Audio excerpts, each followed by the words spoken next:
Bonjour tout le monde, bienvenue à la parole.tv. Ici, Jésus-Christ s'est élevé, il est la vérité, la vie et le chemin. Nul peut aller au Père que par lui, que par Jésus-Christ. On ne peut pas y aller par d'autres divinités, d'autres faux dieux ou par d'autres personnes. C'est seulement par Jésus-Christ qu'on peut se rendre vers Dieu. Amen. Alors aujourd'hui, on est rendu à Matthieu chapitre 10. Alors j'espère que vous avez écouté aussi les autres vidéos. Ce serait plate aussi que vous écoutiez seulement Matthieu 10, tandis qu'il y a 9 autres chapitres que vous n'avez pas encore écouté ou lu. Alors je vous incite à aller sur la première vidéo, la deuxième, la troisième, et ainsi de suite. Et juste comme ça, on a environ 4 ans à 5 ans de vidéos enfin ensemble sur la parole.tv parce qu'il y en a des chapitres dans la Bible. Amen. Alors commençons sans plus tarder. Alors au chapitre 10, Jésus confie une mission aux 12 apôtres.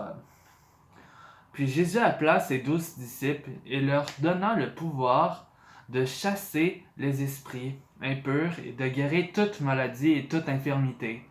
Voici les noms des 12 apôtres. Le premier, Simon, appelé Pierre, et André son frère, Jacques, fils de Zébédée, et Jean son frère, Philippe et Barthélemy, Thomas et Matthieu, le collecteur d'impôts, Jacques, fils d'Alphée et Lébé surnommé, Thaddée, Simon le Cananite et Judas l'Iscariot, celui qui trahit Jésus. Ce sont les 12 que Jésus envoya après leur avoir donné les instructions suivantes. N'allez pas vers les non-juifs et n'entrez pas dans les villes des Samaritains. Allez plutôt vers les brebis perdues de la communauté d'Israël. En chemin, prêchez en disant « Le royaume des cieux est proche. Guérissez les malades. Purifiez les lépreux. Chassez les démons. Vous avez reçu gratuitement, donnez gratuitement. Ne prenez ni or, ni argent, ni monnaie dans vos ceintures, ni sac pour le voyage, ni deux chemises, ni sandales, ni bâton, car l'ouvrier mérite sa nourriture. Dans chaque ville ou village où vous irez, informez-vous pour savoir qui est digne de vous accueillir et restez chez lui jusqu'à votre départ.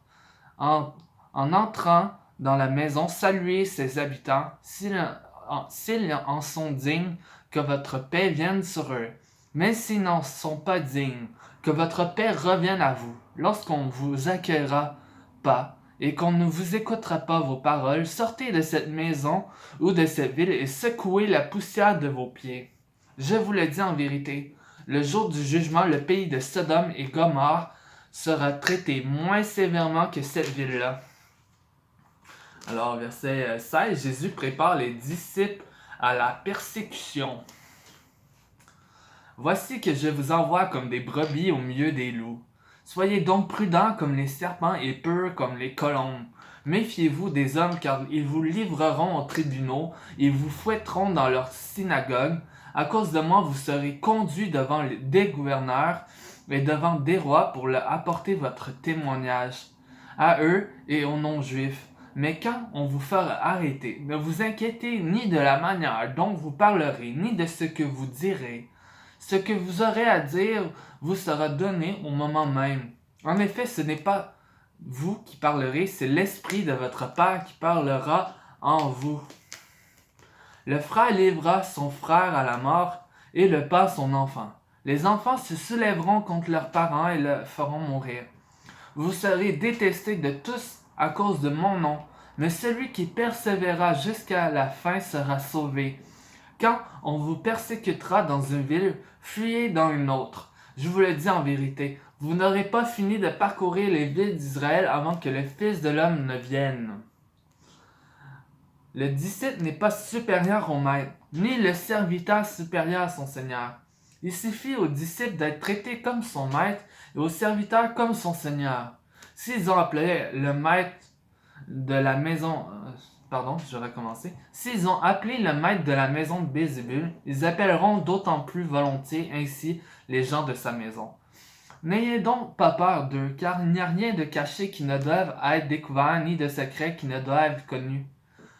Ce que je vous dis dans les ténèbres, dites-le en plein jour, et ce qui vous est dit à l'oreille, proclamez-le sur les toits. Ne redoutez pas ceux qui tuent le corps, mais ceux qui ne peuvent pas tuer l'âme. Redoutez plutôt celui qui peut faire périr l'âme et le corps en enfer. Ne vantons pas 2 moineaux pour une pièce. Cependant, pas un ne tombe par terre sans l'accord de votre Père. Même vos cheveux sont tous comptés.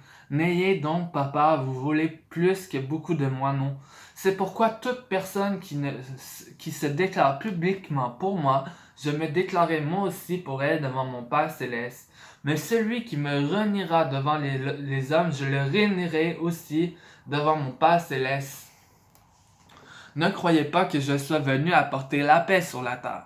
Je ne suis pas venu apporter la paix, mais l'épée, car je suis venu mettre la division entre l'homme et son père, entre la fille et sa mère, entre la belle-fille et sa belle-mère, et l'on aura pour ennemi les membres de sa famille.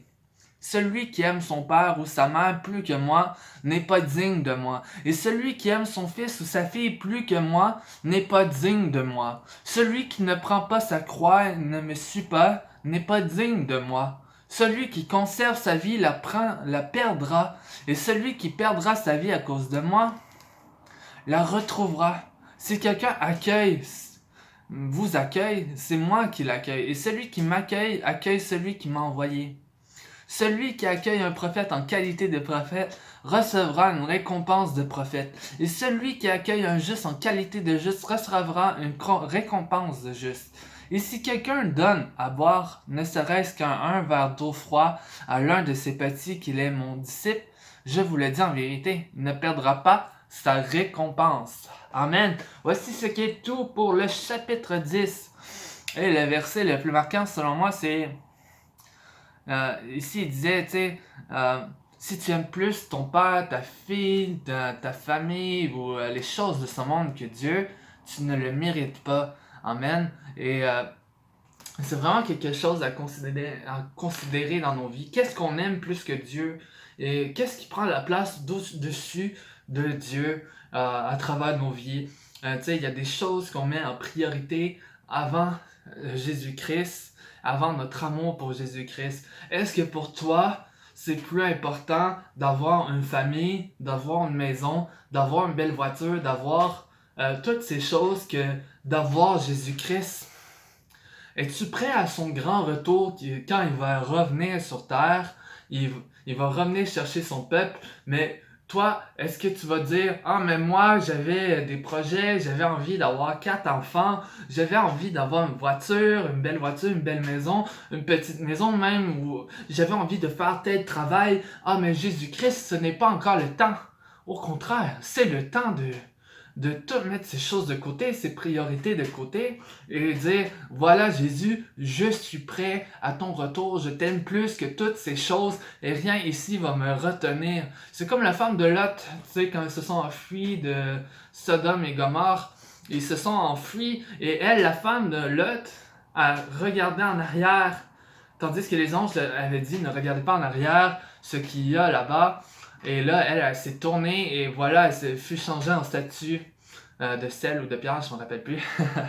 Mais en fait, c'est ça qui arrive. Tu sais, Jésus-Christ revient bientôt. Il veut pas qu'on regarde ces choses. Tu sais, la femme de Lot, elle s'est dit, ah, mais tu sais, j'avais une belle maison, j'avais des belles choses là, j'avais un avenir et tout. Et voilà, toutes ces choses étaient dans son cœur, avaient pris la place. Et là, elle fut changée en statue.